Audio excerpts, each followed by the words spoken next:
Yes. Um, my name is Kike. I'm your host today on White Reflections by Hadufe.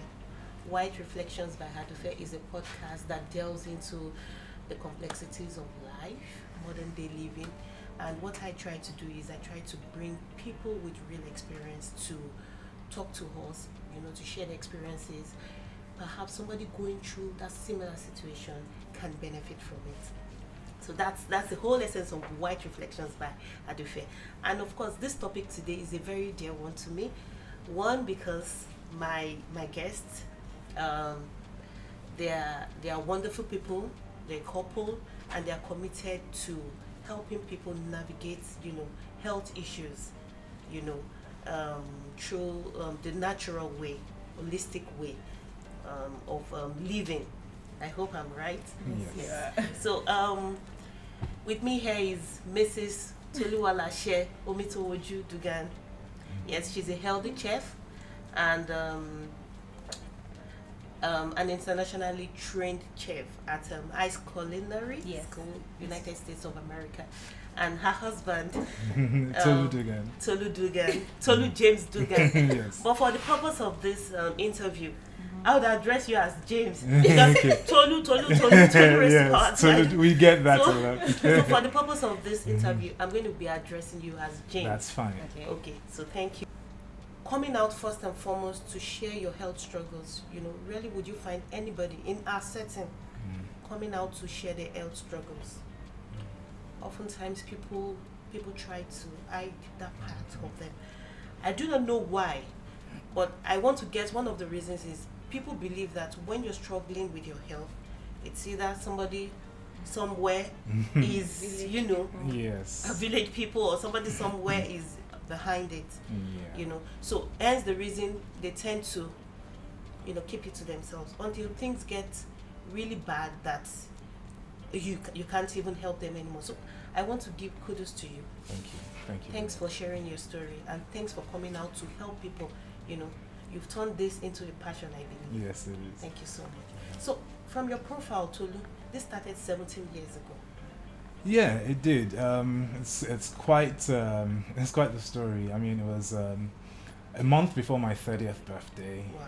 and I was like everybody else, normal everyday guy. Okay. I ate what everybody was eating. I drank what everybody was eating. And I didn't actually have an excessive lifestyle. So, I didn't consider myself particularly unhealthy. I'd have burgers like everybody else, but I wasn't having them every day. But that also just points to people's different levels of sensitivity. And one day my sister comes over on holiday, and I happen to sleep in the sitting room. And then I wake up and find them standing over me, my brother and my sister, and I'm like, what? But my body was aching, and I had no idea what was going on. So I said, what? And they said, you are doing something strange in your sleep. I thought, okay, I didn't think, I thought, my body's aching me. But the first thing I did, which is what everybody does when they wake up, is, hey, what do I have to do today? I have that meeting, I have this, your normal everyday lifestyle, which is work, find something to eat, and work, And then, so my sister said, I don't think you should drive today. My brother said, yeah, I think, I was like, what's wrong with you guys? It's a very short trip, it's a very short meeting, I'm dropping you off, I'm picking that person up, and then I'm coming back home. So my brother decided to come with me. I dropped my sister off, and she kept saying, I'll give the car over, and I wouldn't listen. Cut long story short, I woke up in the ambulance. Wow. Apparently I had a seizure behind the steering wheel in Victoria in London, which is, anybody that knows that is very packed, So I woke up in the ambulance. Thankfully, I found out that I had a seizure, slammed my foot on the accelerator. Wow. We're heading into a pond, so my brother redirected the steering wheel and looked up, and he saw a petrol tank right in front of us. Fortunately enough, he had the calmness of mind to steer it into the tire. So that was the beginning of my journey. I woke up in the ambulance. They did every test. They couldn't find anything, Eventually, which is another long story, I got over that holistically, and then, found myself... Holistically, by yourself? No, You at least the decided, or- first time, Okay. I had help. Okay. My grandfather was still alive, Alive, okay. and I came home for my sister's wedding, and he grabbed a hold of me. These old men, they always have somebody that And he said, come, I want you to meet somebody. So he introduced me to someone, and the guy said, he gave me this 5 liter jerry can of something that was soaked in alcohol. I had no idea what any of this was, but my life had become so disrupted for about a year or two. Then I couldn't go out. I was living in London, where you use the tube station all the time, and I would be afraid to stand, near the tube in case I had a seizure and fell onto the tracks or something. So my life was very, very, very different. I'd lost a lot of mobility and things I was doing. It was all disrupted. And up until that point, you didn't even know what was going on. I had no idea. Even the hospitals, they did every test. And this is, so this is testament to the fact that regardless of the test, doesn't mean that the tests know all the answers. And people shouldn't take the test as a measurement of whether they're going to live or die. Because they couldn't find anything wrong with me. They did every test in the book, EEGs, CEGs, this, that, neurological test, blood works, everything. They couldn't, and this was in Queen Elizabeth Hospital in Hatfield. They couldn't find anything. I was there for 3 days, and I kept going back and forth, and they couldn't find anything. So eventually, I went back to my general practitioner, and then he decided to put me on some. That's another long story. He decided to put me on some pills. But then for some reason I was guided towards the holistic. Every single time I'd find that there's the offer of the quick fix of medicine. But then there's also the offer of the holistic way, the whole body, mind body way. So then I found this acupuncturist, randomly. My cousin just said something that made me go in there. And I was inquiring for my grandmother, who was getting swollen legs from traveling. And I just thought, maybe the acupuncturist could do something. So I walked in there, and he said, sit down. I said, no, I'm not here for me. He said, there's something wrong with you, sit down. So obviously he caught my attention, so I sat down. And then he explained to me that, but he was very, even as, traditionalists and modernists, they have a language barrier. And he was obviously a Chinese traditionalist if he's in acupuncture. So there was this language barrier, and he kept telling me that my yin and yang were out of balance. And I was like, but what's yin and yang? It all sounds so mystical, what's that? Fortunately, or unfortunately, the doctor that put me on these medications also happened to be Oriental. I think he was Korean or something. So I went to him and I was like, I've been to the acupuncturist, and you find this with a lot of people, because they've gone to study, the modern way of doing things, they turn their back on the old ways of doing things. And I find that finding the balance is really the key. Yes. So him, like a lot of our doctors today, said, acupuncture. He was so dismissive, but I ignored his dismissiveness, and I just said, but what do you think he means, this yin and yang? Because I had nobody else to ask anyway. And he in his dismissiveness, he said, he's just probably talking about your air and water balance. And of course, that made sense. Having had asthma for so long, not drinking enough water. And I thought to myself, okay, I didn't understand it, but it made sense. Eventually, I came back to Nigeria. The acupuncturist couldn't do much for me. They tried, they helped. My energy levels improved, but the seizures didn't stop, which was my goal at the time.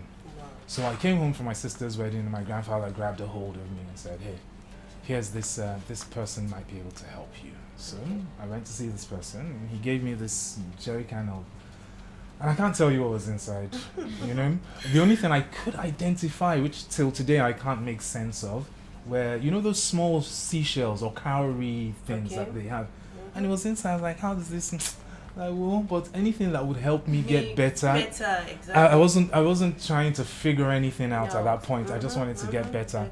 I was doing other things. I was doing mind work, meditation, because I was already in that field. And he said to me, once you drink this, you won't have any seizures again. I was like, okay, yeah, right, another promise. And I drank it the first night. I was supposed to drink it morning and night, and just a shot. And I drank the first one that night, and I went to bed. And then the next morning, I woke up a bit hungry, and I thought, they said if you're going to drink it you have to drink it on an empty tummy, make sure there's some food. So I thought, okay, let me go and make sure there's some food. And I went upstairs, checked for some food, and then woke up after having a seizure again. Wow. I was like, but they said I won't have any more seizures. So this isn't working. So I just assumed, but I had no other remedies at my disposal, so I kept at it. But mind you, I never had a seizure after that one seizure. So once I had the cycle, which was the morning and night, I never had a seizure again. Okay. I stayed 7 months. It took me to finish that So it whole. did work It worked beautifully. I've never had a seizure ever since. that time. So, and that for me was a testimony to the fact that our natural remedies actually have some truth behind them. They're not just fallables and fables. So did you ask? Um, What was given to you? no, no. Why not? By the time I was curious enough to ask, the man had passed I mean, that's the problem. with We a don't library pass of these knowledge. things on. Yes. We don't. But then we don't. people, it's not everybody that is interested. So Mhm. even like there was an old woman, an 80-year-old woman I met, and she kept telling me that I want to pass this knowledge on, but no one seems to be interested. Mhm. Because we are so modernized now that That we we just don't even like- we don't Yeah. value what we have. We don't value our culture. You know, Mhm. I remember my dad telling me a story when he was much younger and he used to live in the village and all of that. He had this wound. I mean, if he had that kind of wound now, I'm sure they would be talking about amputating him and all of that. And then he said to me, it was so big that, but it was his grandmother that healed him. He kept washing it with herbs, with herbs, with herbs. Mhm. Up till now, the Scar. scar is still there, but then the wound healed perfectly.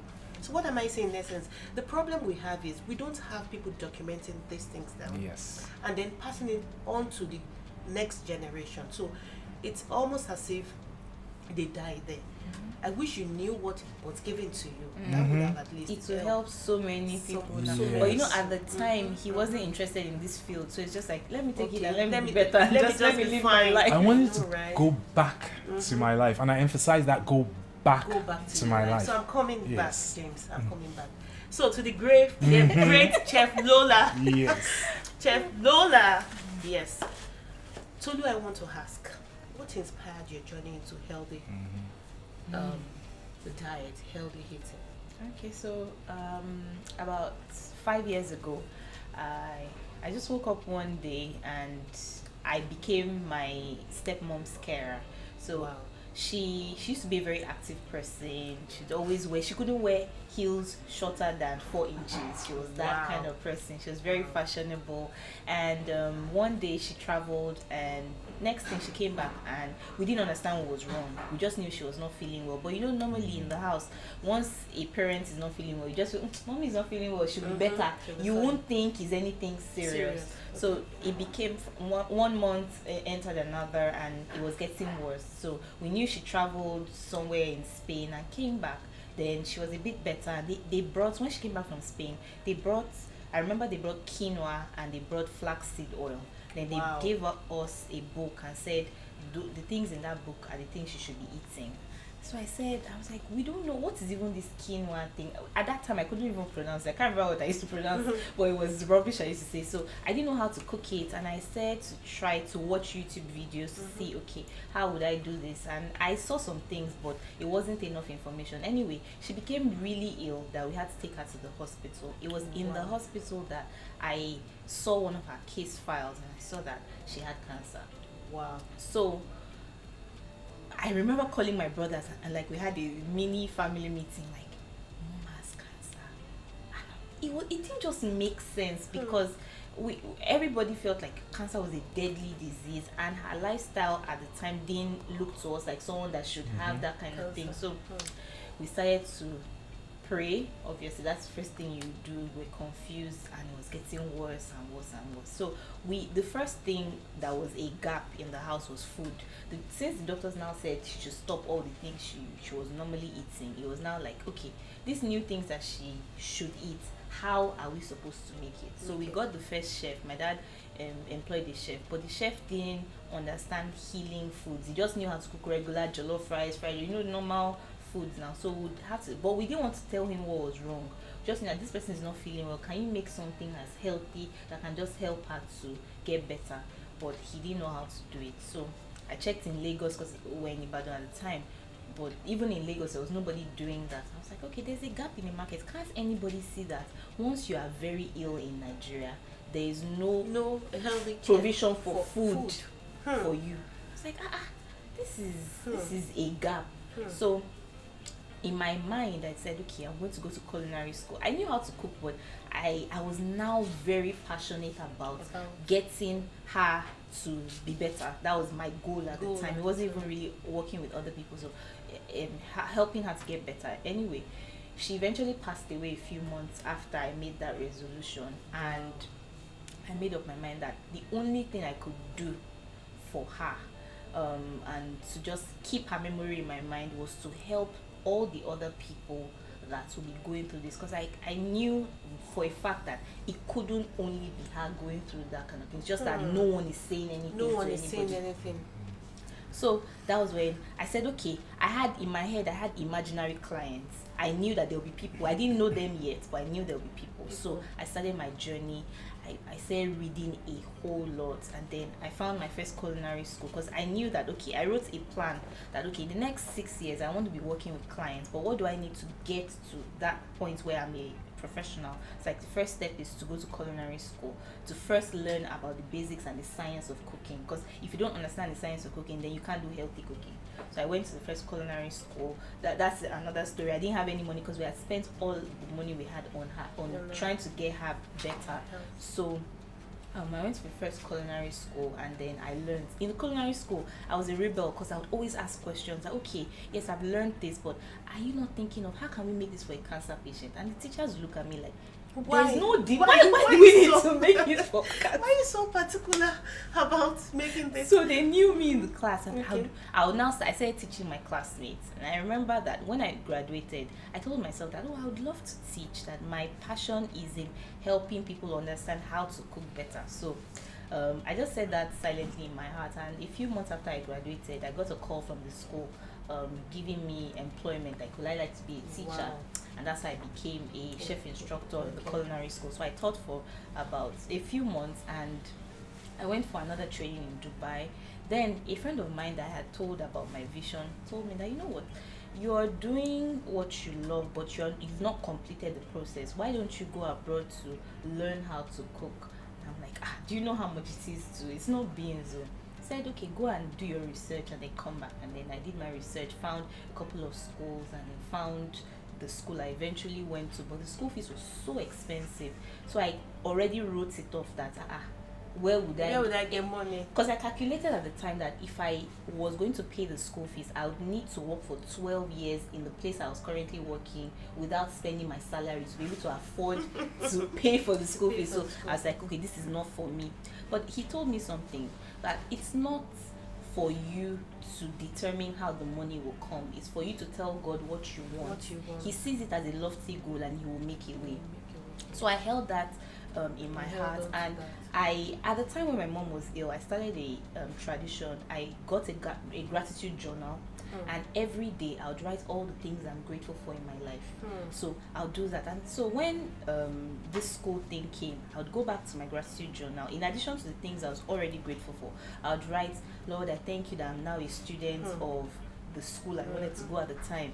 And I would imagine myself in the uniform in America, going around. And one day, my friend that spoke to me about it just said, you know what, I believe so much in what you want to do, and I will support you through the process. Wow. And that was how together we were able to pay the school fees, and I went to America and I studied. And when I got there, the amount of information I got every day, I would sit down and be like, but Nigerians don't know this, but there's no one that is telling us that we shouldn't be eating this, but there's, I found like, so what did you think much. you were doing in your home at that time, before your Okay, like stepmom the became ill? first thing I remember, Because you just said you thought she was really healthy. Was So, she really healthy in the real sense but of it? now looking back, I can see. So I won't. I can't. You know, when you're ill, you can't say this was the exact thing that caused. It's a combination of so many things. But one thing that we used to do that I remember, and when I learned, I understood better, was reusing oil. We think as Nigerians, we always like to manage because we are excessive. When we waste, we now want to manage after the thing has been wasted. When you want to fry something, you wait for the gods to stop you when you're pouring the oil. You don't measure, you don't do anything, especially when you're frying chicken or plantain or any of those things. Now, when you finish using the oil, you be like, I don't want to throw this oil away. Let me put it in a container. So most people in their homes have a container. I'm sure in many Nigerian homes, they have a container where they keep the oil that they've used. Now, oil has something called a smoking point. Every oil has that. Now, the smoking point means the stage at which the oil gets when heated up, that it becomes cancerous or carcinogenic to the body. Wow. Now, when you heat up oil and it smokes, when you can visibly see smoke coming out of the oil, it means that oil has reached its smoking point. You've heated it up to its smoking point. Now, some people heat it up past its smoking point, where you can visibly see black particles in the oil. That means that oil has passed its smoking point and it becomes very toxic to your body. Now, that's the first stage. You fry whatever I want to fry and then pour it in a container, and then the next time we want to use it, we reuse it. If you notice, every time you go to that oil, you will see a layer of fat settle on it. It will be like some cloudy things on it. Those are the toxins that you are joking with in your body. Now you use it again and keep using it. Now when you reuse it, it builds up something called trans fats. Now those trans fats are the major causes of high blood pressure. That's why Nigerians have a very, very high. Now, high blood pressure has other things that causes it, but that's one of the things. One of the lifestyle things that make us have high blood pressure. So the trans fats now block our arteries, that reduces the pressure of your blood and causes high blood pressure. If you keep using it over and over again, it becomes cancerous to your body. Wow. So James, I'm going to come back to you. Yes. So after the old seizure and all of that, how did it get to the point of cancer? Oh yeah, so usually everybody, when people fall ill and they want to heal their bodies, not in order to learn and move forward and become a better person. They want to heal their bodies so that they can go back to their normal life, what they consider to be a normal life.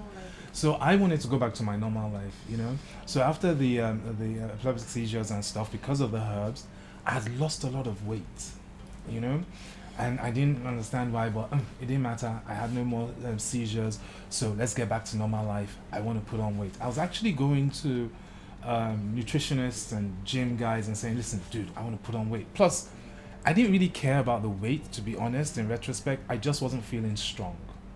I didn't know enough to realize that my body had gone into atrophy, and so from the illness, and I wasn't just feeling strong. So I went back to the gym. Some people gave me mixed advice, drink protein drinks, do all those things that people do, when they want to put on weight. And then all of a sudden, I wasn't just putting on weight. Yeah, I put on some muscle, but then I was putting on a gut. No, I didn't want that. Okay, well, I put on weight. But then the gut stuff just didn't stop.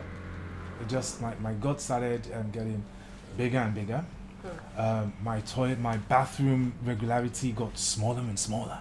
And I thought, what's going on? I didn't understand what was going on. It didn't make any sense. My eating patterns were rubbish. I'd wake up in the middle of the night to have apple pies. And, and because I didn't have... I have naturally lean genes from my family. So because we weren't obese or big, I didn't think I had any kind of, but we all have those things that, that we indulge in. And mine happened to be a lot of sugar, sweet things, chocolate bars. I wouldn't eat.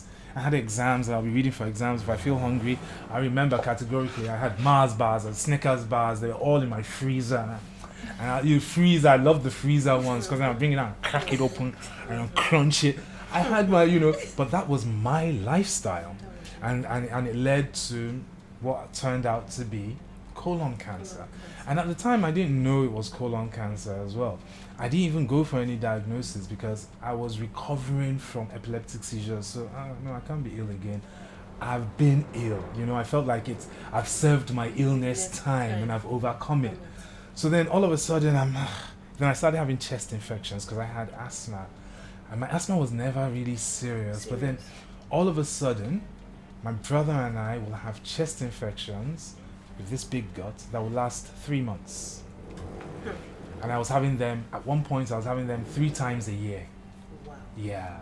So I'll have them 9 months out of 12. And the only time I wasn't having chest infections was summertime because we were living in London. So once the sun was out and it was summertime, and we had a very high workout lifestyle. We were always working out, weights and cardios and stuff. So we were naturally, we would consider ourselves healthy. We were fit, but we were not healthy. And there's a big difference that people don't. Being fit and being healthy. So I was doing all these. I was working out, and my gut kept getting big. And I'd been working out since I was 10 years old. So I thought it was my solution at the time was to work out even harder. So you kept at it. So I even did more. My brother and I'll do crunches, because I wanted my tummy to go down. And what I knew would reduce your tummy is tummy exercises. Nobody was looking inside. But the tummy will get getting bigger. And I'll do crunches to the point where I will get cramps. Wow. Cramps where I had to lie down on the floor and stretch. And you literally see the pack, the muscle that is cramping there, out. I'll be looking at it. But my tummy was still big. And I remember showing my cousin who was a rugby player at the time some exercises on the pull-up bar, and he would look at me like, but how can you guys do this with such a big your body through all of this? So what happened next? You had to go to the hospital? I was going to the hospital consistently. I was seeing a different general practitioner, and God bless the woman. She kept saying, I was saying my asthma, and she'll give me pills for the asthma. But I'll tell her that, but it always starts with this. She'll say, don't worry about the gut, which was the problem. She was targeting one organ, but not dealing with everything holistically. Not accepting the fact that one thing was affecting the other. So she kept giving me these things, and it would reduce the asthma and allow me to be able to think a little bit, but I was still very uncomfortable. So eventually I realized, at this time I was trying to build my business, my training business with my colleague. But when your body isn't functioning, your attention span is one of the signs that you're really ill. And my attention span was so short. I could barely watch 10-minute videos. And then this colleague of mine and I that are trying to, do stuff, we'll have assignments for each other, and I couldn't follow through. So I said to him one day, I said, dude, I can't build a business if my body isn't working. As a performance coach, I had to even check myself. Okay, you're not performing well at business. What's the problem here? So I did all the, checks, and I realized that it was my health. My health is the issue. So I decided to focus on that. And I was still having the gut issues. With my brother and I were still experimenting with things like turmeric and black seeds and stuff. Turmeric, black seeds. But we still hadn't found a solution. So from my field of study, I understood one fundamental principle, that you get more of what you focus on. And I was focusing on business, but it wasn't solving the problem I was having. So I realized that I needed to heal myself, so I started focusing on health. So the first thing I did was I sat down and then took all these business, even on my social media, I cleared all these followings of business people, all these business videos. I cleaned it all out because everything starts up here first. And I decided that, okay, I'm going to follow everybody health. I'm going to start all my YouTube things that I'm following health. Anybody, I don't care what as long as their tagline said health, I started following them. So I'd wake up in the morning, where I'd wake up usually to do my work. I'd wake up and I was feeding my consciousness with health this, health that, and then filtering out the good ones or the ones I didn't agree with, and the ones that, and then comparing. And because in my field of study, we do something called modeling, which is we find people who do things exceptionally well, and then we assimilate that behavioral pattern and reproduce it into a workable pattern for people to replicate. So I thought, okay, let me first step is to find people who are actually healing people. So I started doing that. So you didn't get a diagnosis for? Oh, not yet, not then. I didn't even get a diagnosis for the colon cancer. But I kept looking for people. Then when I started healing myself and things started getting better, And I started noticing certain things, and then started realizing that wait, what these symptoms are directly, correlated with colon cancer. Wow.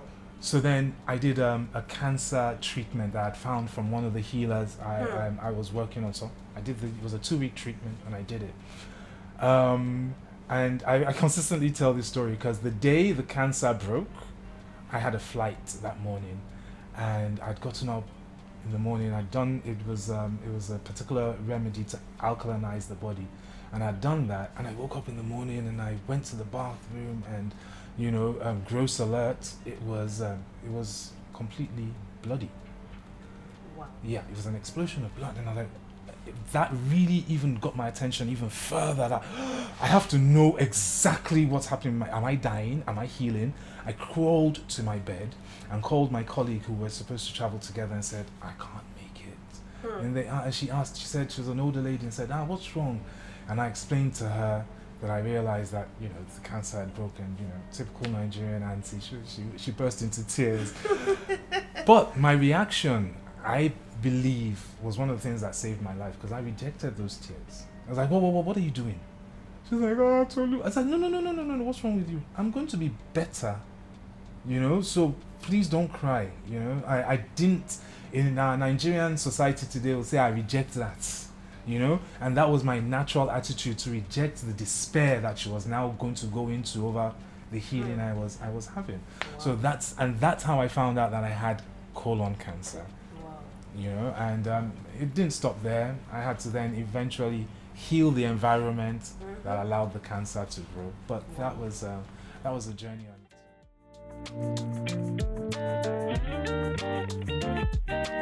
it.